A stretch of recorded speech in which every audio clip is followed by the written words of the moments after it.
The Forest Bride. There was once a farmer who had 3 sons. One day, when the boys were grown to manhood, he said to them, "My sons, it is high time that you were all married. Tomorrow, I wish you to go out in search of brides." "But where shall we go?" the oldest son asked. "I've thought of that too," The father said. "Do each of you chop down a tree, and then take the direction in which the fallen tree points. I'm sure that each of you go far enough in that direction, we'll find a suitable bride." So the next day, the 3 sons chopped down trees. The oldest son's tree fell, pointing north. "That suits me," he said, for he knew that to the north lay a farm where a very pretty girl lived. The tree of the second son, when it fell, pointed south. "That suits me," the second son declared, thinking of a girl that he had often danced with, who lived on a farm to the south. The youngest son's tree, the youngest son's name was Vico, when it fell, pointed straight to the forest. The older brothers laughed. "Vico will have to go courting one of them wolf girls, or one of the foxes." What they meant by this was that only animals lived in the forest, and they thought they were making a good joke at Vico's expense. But Vico said he was perfectly willing to take his chances and go where his tree pointed. The older brothers went happily off and presented their suits to the 2 farmers whose daughters they admired. Vico too started off with brave front, but after he had gone some distance in the forest, his courage began to go away. "How can I find a bride?" he asked himself, "in a place where there are no human creatures at all?" Just then, he came to a little hut. He pushed open the door and went in. It was empty. To be sure, there was a little mouse sitting on the table, daintily combing her whiskers, but a mouse, of course, doesn't count. "There's nobody here," Vico said aloud. The little mouse paused and turned towards him and said, "Why, Vico, I'm here." "But you don't count. You're only a mouse," "Of course I count. the little mouse declared. But tell me, what were you hoping to find?" "I was hoping to find a sweetheart." The little mouse questioned him further, and Vico told her the whole story of his brothers in the trees. "The 2 older ones are finding sweethearts easily enough, but I don't see how I can off here in the forest, and it will shame me to have to go home and confess that I alone have failed." "See here, Vico," the little mouse said. "why don't you take me for your sweetheart?" "Huh? But you are only a mouse. Who ever heard of a man having a mouse for a sweetheart?" The mouse shook her head solemnly. "Take my word for it, Vico. You could do much worse than have me for a sweetheart. Even if I am only a mouse, I can love you and be true to you." She was a dear, dainty little mouse, and as she sat looking up at Vico with her little paws under her chin and her bright little eyes sparkling, Vico liked her more and more. Then she sang Vico a pretty little song, and the song cheered him so much that he forgot his disappointment at not finding a human sweetheart, and as he left her to go home, he said, "Very well, little mouse, I'll take you for my sweetheart."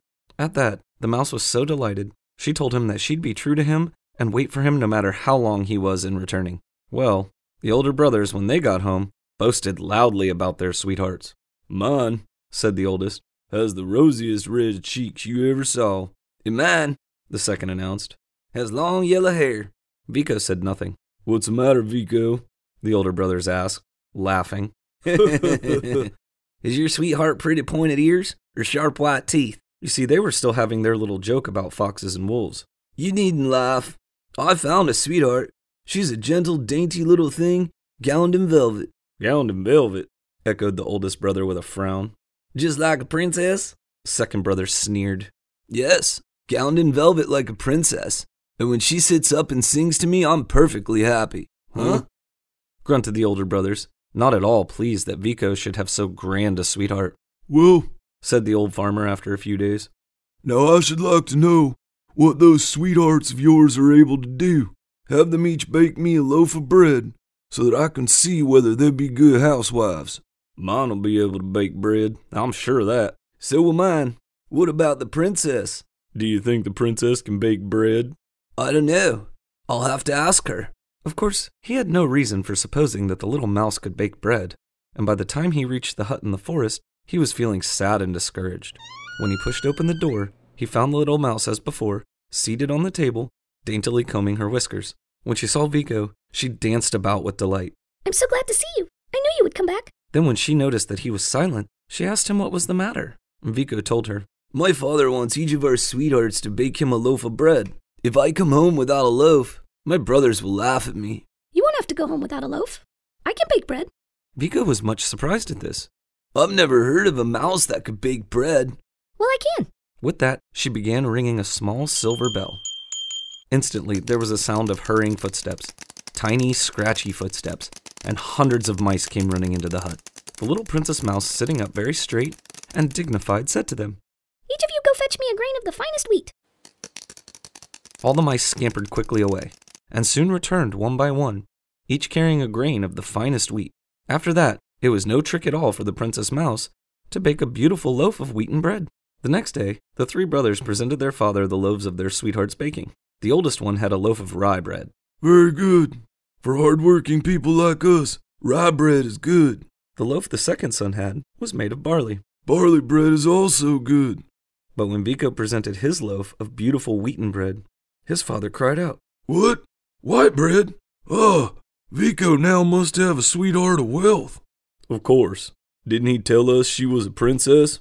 Say, Vico, when a princess wants fine white flour, how does she get it? Vico answered simply, She rings a little silver bell, and when her servants come in, she tells them to bring her grains of the finest wheat. At this, the older brothers nearly exploded with envy, until their father settled them down. There. Don't grudge the boys good luck. Each girl has baked the loaf she knows how to make, and each in her own way will probably make a good wife. But before you bring them home to me, I want one further test of their skill in housewifery. Let them each send me a sample of their weaving. The older brothers were delighted at this, for they knew that their sweethearts were skillful weavers. We'll see how her ladyship fares this time, they said, sure in their hearts that Vico's sweetheart, whoever she was, would not put them to shame with her weaving. Vico, too, had serious doubts of the little mouse's ability at the loom. Whoever heard of a mouse that could weave? He said to himself as he pushed open the door of the forest hut. Oh, there you are at last. She reached out her little paws in welcome, and then in her excitement, she began dancing about on the table. Are you really glad to see me, little mouse? Indeed I am. Am I not your sweetheart? I've been waiting for you and waiting, just wishing that you would return. Does your father want something more this time, Vico? Yes, and it's something I'm afraid you can't give me, little mouse. Perhaps I can. Tell me what it is. It's a sample of your weaving. I don't believe you can weave. I never heard of a mouse that could weave. Tut. Of course I can weave. It would be a strange thing if Vico's sweetheart couldn't weave. She rang the little silver bell, and instantly there was the faint scratch of 100 little feet as mice came running in from all directions and sat up on their haunches awaiting their princess's orders. Go, each of you, and give me a fiber of flax, and the finest there is. The mice went scurrying off. Soon they began returning, one by one, each bringing a fiber of flax. When they had spun the flax and carded it, the little mouse wove a beautiful piece of fine linen. It was so sheer that she was able, when she folded it, to put it into an empty nutshell. Here, Vico, here in this little box is a sample of my weaving. I hope your father will like it. Vico, when he got home, felt almost embarrassed, for he was sure that his sweetheart's weaving would shame his brothers. So at first he kept the nutshell hidden in his pocket. The sweetheart of the oldest brother had sent as a sample of her weaving a square of coarse cotton. Not very fine, but good enough. The second brother's sample was a square of cotton and linen mixed. A little better, the farmer said, nodding his head. Then he turned to Vico. And you, Vico? Has your sweetheart not given you a sample of her weaving? Vico handed his father a nutshell, at sight of which his brothers burst out laughing. Vico's sweetheart gives him a nut when he asks for a sample of her weaving. But their laughter died as the farmer opened the nutshell and began shaking out a great web of the finest linen. Why, Vico, my boy, however did your sweetheart get threads so fine?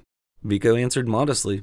She rang a little silver bell and ordered her servants to bring her in fibers of finest flax. They did so, and after they had spun the flax and carded it, my sweetheart wove the web you see. Wonderful!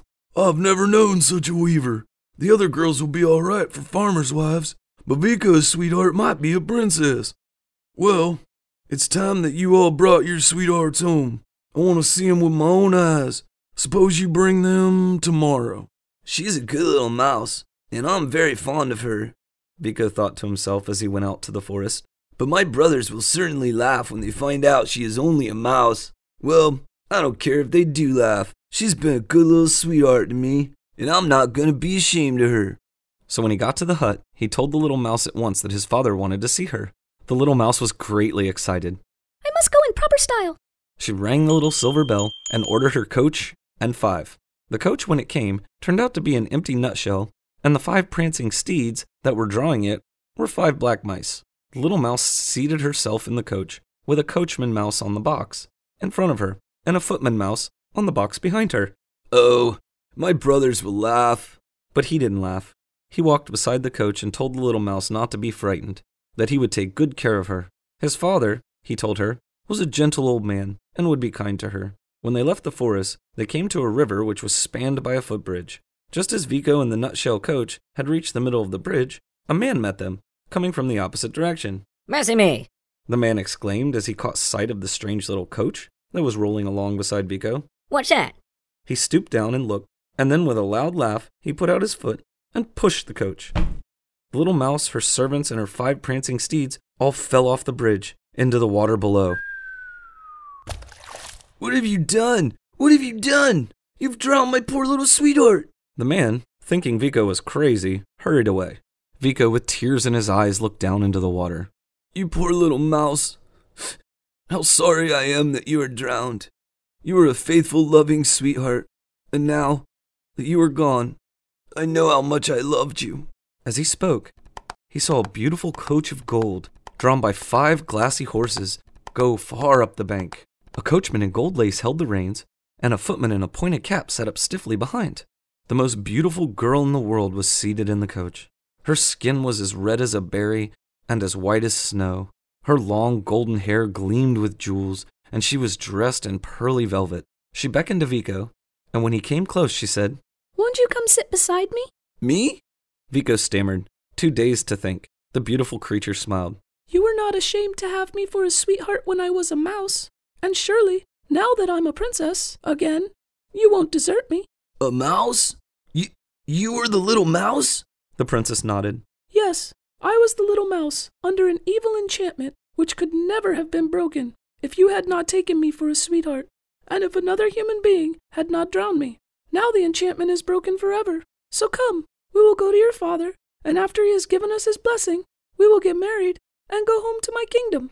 And that's exactly what they did. They drove at once to the farmer's house. And when Vico's father and his brother's sweethearts saw the princess coach stopping at their gate, they all came out bowing and scraping to see what such grand folk could want them. Father, don't you know me? The farmer stopped bowing long enough to look up. What? Well, bless my soul. It's our Vico. Yes, Father. I'm Vico, and this is the princess that I'm going to marry. A princess? Princess, did you say, Vico? Mercy me. Where did my boy find a princess? Out in the forest, where my tree pointed. Well, where your tree pointed. I've always heard that was a good way to find a bride. The older brothers shook their heads gloomily and muttered, Just our luck. If only our trees had pointed to the forest, we too should have found princesses, instead of plain country wives. But they were wrong. It wasn't because his tree pointed to the forest that Vico got the princess. It was because he was so simple and good that he was kind to even a little mouse. Well, after they had got the farmer's blessing, they rode home to the princess's kingdom and were married. And they were happy, as they should have been, for they were good and true to each other, and they loved each other dearly. Thanks for listening, everyone.